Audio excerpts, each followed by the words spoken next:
The courtroom was tense. Murmurs passed through the gallery like winds slipping through cracks in a locked door. For weeks now, the Diddy trial had delivered headline after headline, each more explosive than the last. But what happened today felt different. It wasn't just about legal strategy or surprise witnesses, it was about a name. A name so tightly controlled, so carefully curated, that hearing it spoken aloud in this setting stunned everyone. Kim Kardashian. The prosecution didn't say it dramatically. They didn't need to. They simply submitted a sealed document into evidence. And when the judge quietly unsealed it and read the attached name, the reaction was instant. Eyebrows lifted, pens stopped moving. Even the usually unshakable court sketch artist sat frozen midline and across the room at the defense table. Diddy shifted for weeks. He had sat stoic, untouchable, his expression carved in ice. But the moment Kim's name hit the air, something in him cracked just for a second.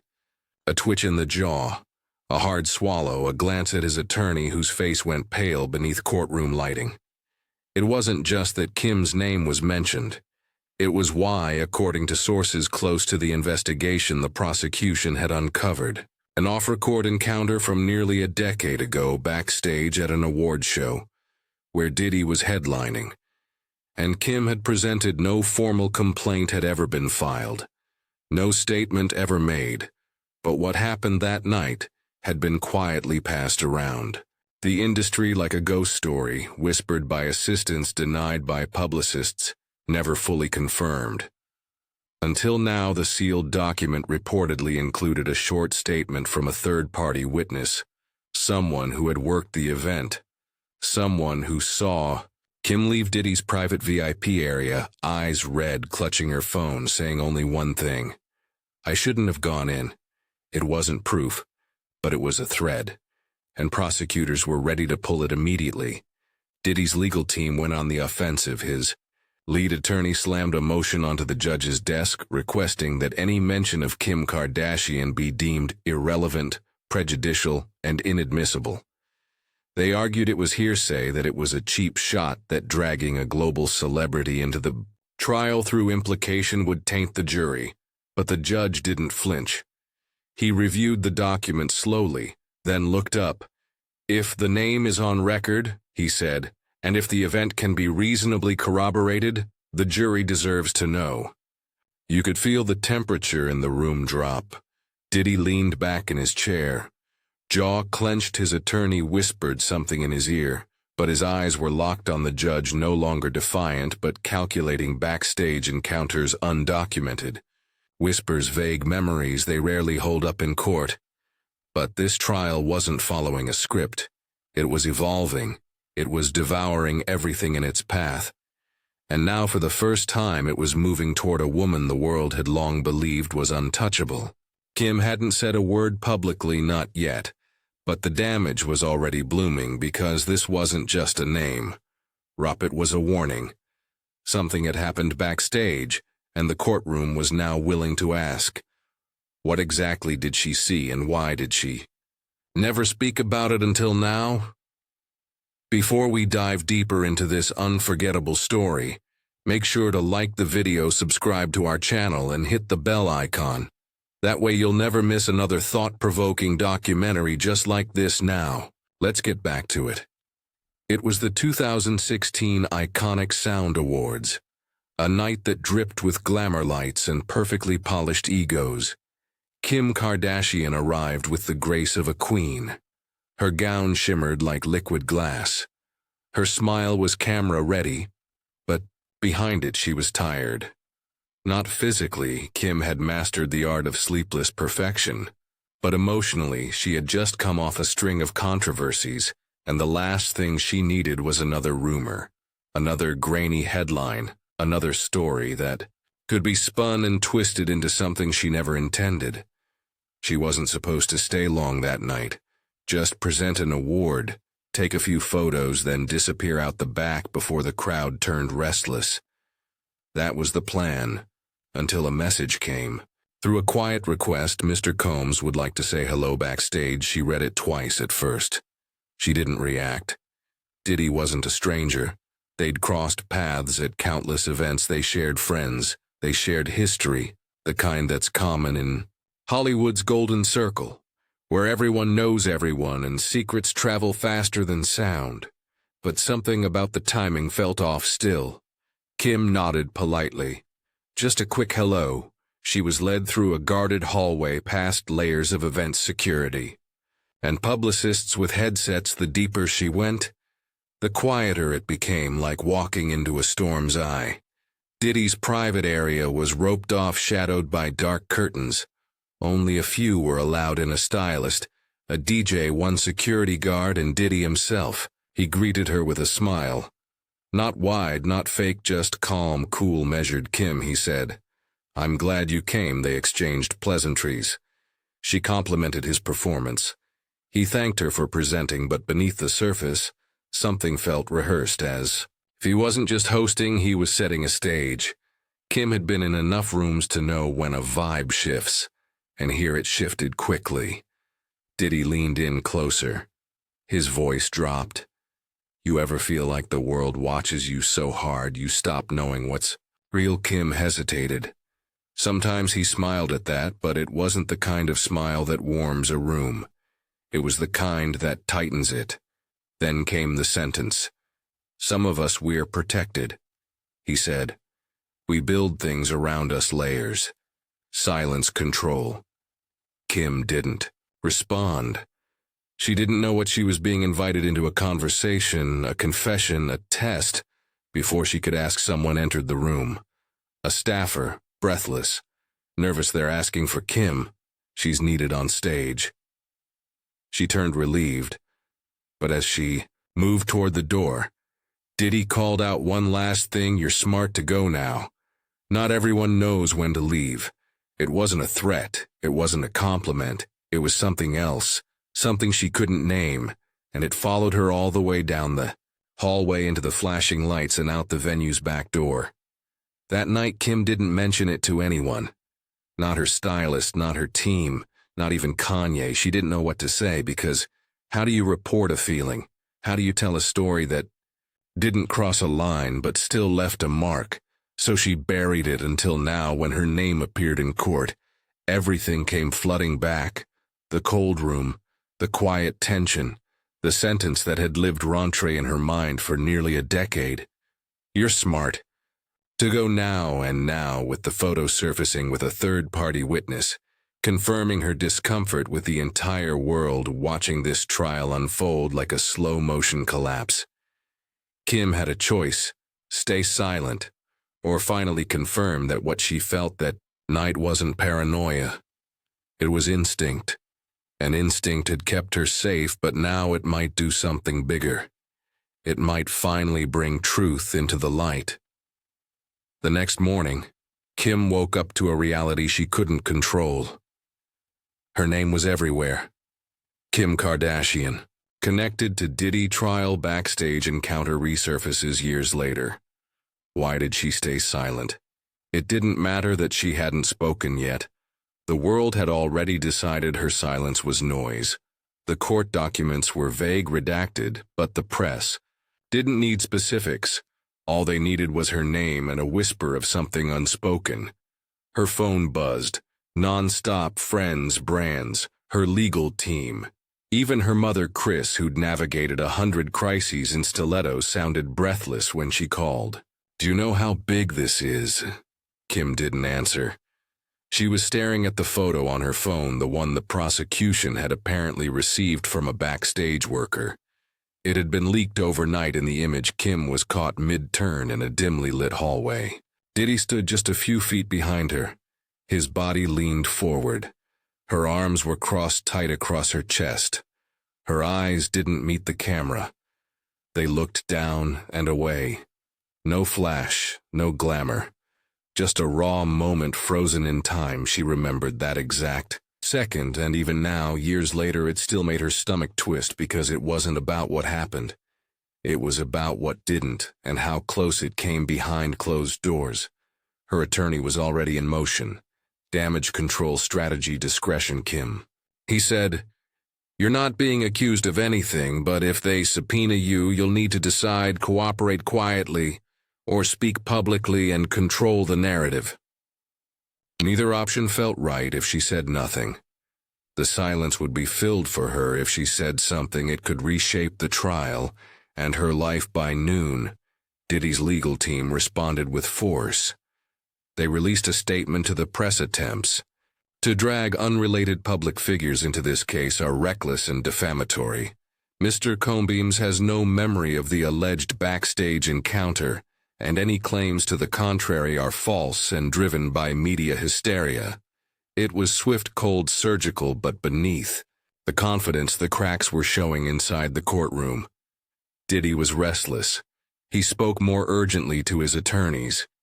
He checked his phone more often. He had controlled narratives, his entire career, music business image. But this was different, because Kim wasn't just famous, she was untouchable. And if someone like her, someone who had built an empire on controlling her story, was now on the edge of losing control, what did that mean for everyone else? The prosecution saw the opening. They didn't accuse, they didn't grandstand, they simply let the story breathe. Let the image circulate. Let the jury wonder why someone as powerful and calculated as Kim Kardashian looked so out of place in that photo, and why Diddy, who had denied so much, was once again connected to something too quiet, too familiar, too haunting. By evening, social media was ablaze. Old interviews resurfaced, red carpet clips, paparazzi videos showing Kim looking visibly uncomfortable near Diddy at past events, pieces of a puzzle that no one had tried to put together until now. And while Kim hadn't yet broken her silence, she was thinking about it, because this wasn't a headline she could hide from. This was a mirror, and in that mirror she saw a version of herself she had locked away. Not because she was afraid, but because she had been taught that some rooms just weren't meant to be entered. But maybe the courtroom was one of them, and maybe this time she wouldn't leave quietly. Court was already in session when Diddy's lead attorney made his move. He rose from the defense table with a confidence that felt more forced than natural. His voice cut through the room like a blade. Formal and rehearsed, Your Honor. The defense respectfully requests a motion to suppress any and all references to Miss Kimberly Kardashian in this trial. She is not listed as a formal witness. She has not accused my client of any wrongdoing, and her name is being used by the prosecution to inflame public interest and prejudice the jury. There it was, the legal attempt to slam the door shut before it could even open.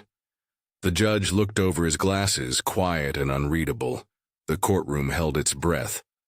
Prosecutors stood slowly, not reacting to the drama, but calmly placing a thick file on the table before them. Your Honor, the lead prosecutor said, this is not a media stunt. The name surfaced because the encounter connects directly to a pattern we're establishing. While Miss Kardashian has not alleged criminal misconduct, her interaction with the defendant shows an unmistakable behavioral consistency, one that the jury deserves to hear. The judge leaned back in his chair. Does she intend to testify? He asked. The prosecution hesitated, then offered a measured reply.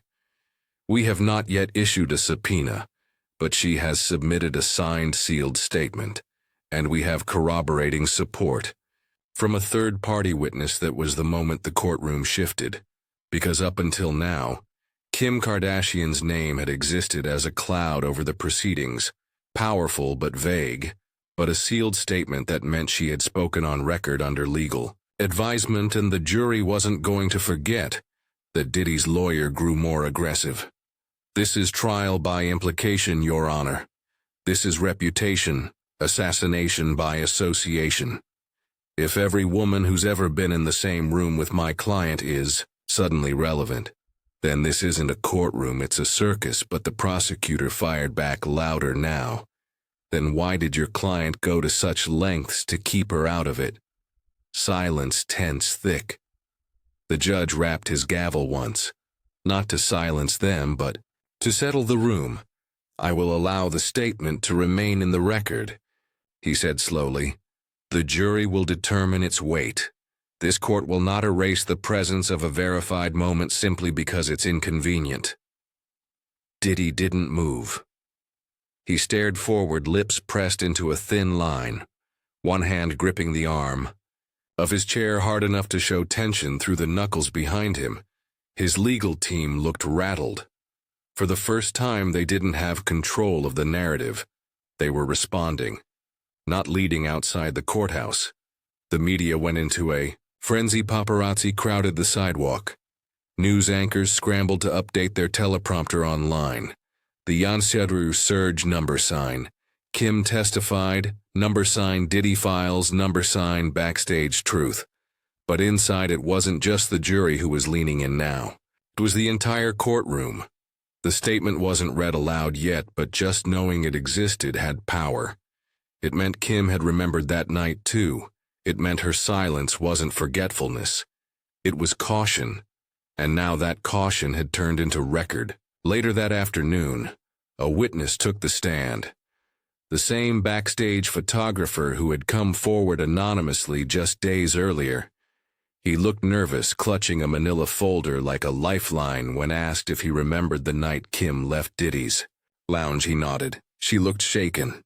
He said quietly, "I was told not to take photos, but I had already taken one. I didn't delete it." The prosecutor asked what happened next. "I was approached by someone, a man I don't know his name." He said, "You didn't see anything. You don't want to lose your job." Over one click, the courtroom tightened. Jurors shifted in their seats. One leaned forward, arms folded, locked in. "Why didn't you come forward earlier?" The prosecutor asked. The photographer's hands trembled slightly. "Because I didn't think anyone would believe me until now." There it was. Validation, a timeline, a thread connecting Kim's memory to a real moment captured and now confirmed. And as the court adjourned for the day, Diddy remained seated longer than usual. He didn't speak.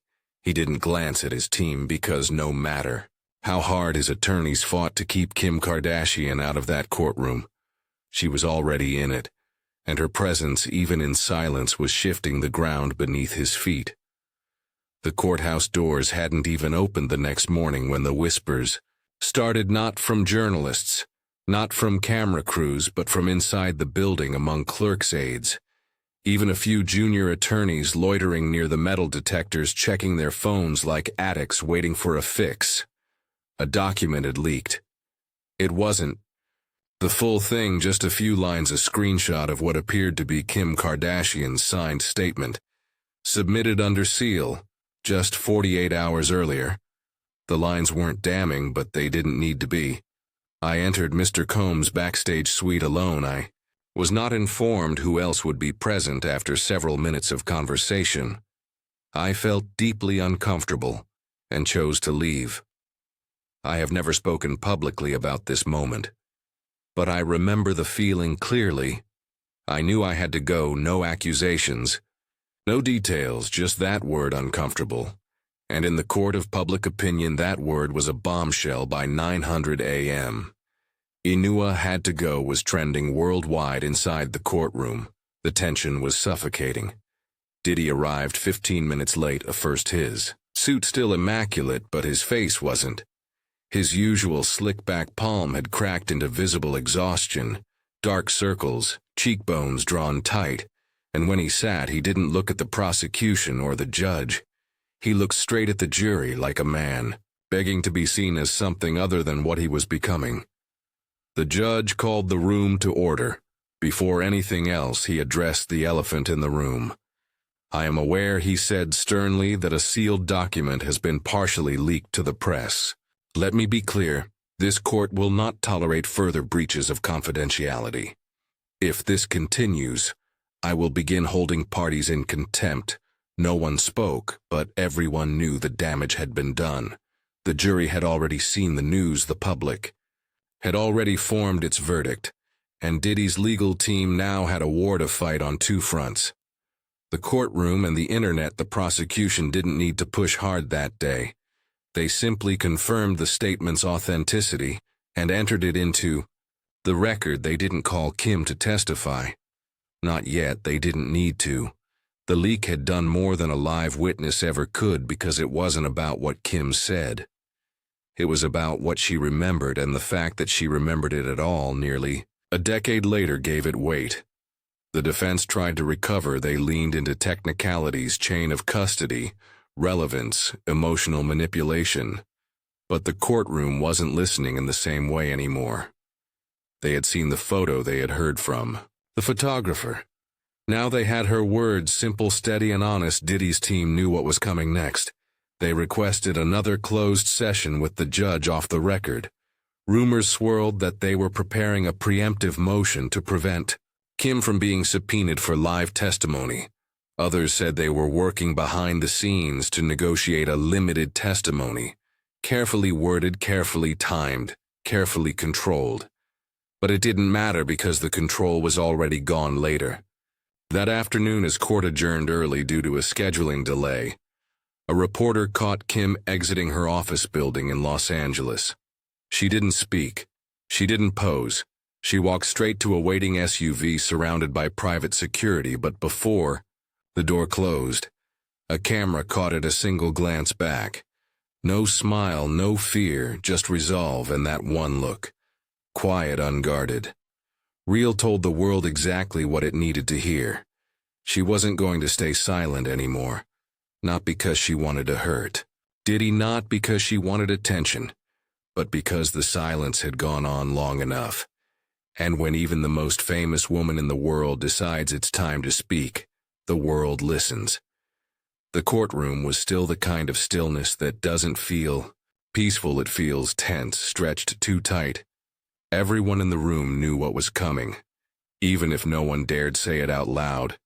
Kim Kardashian was about to speak, not in person, not yet, but the court had just ruled her pre-recorded video statement, filmed under oath, approved by her legal team and authenticated by the court, would be played in full for the jury.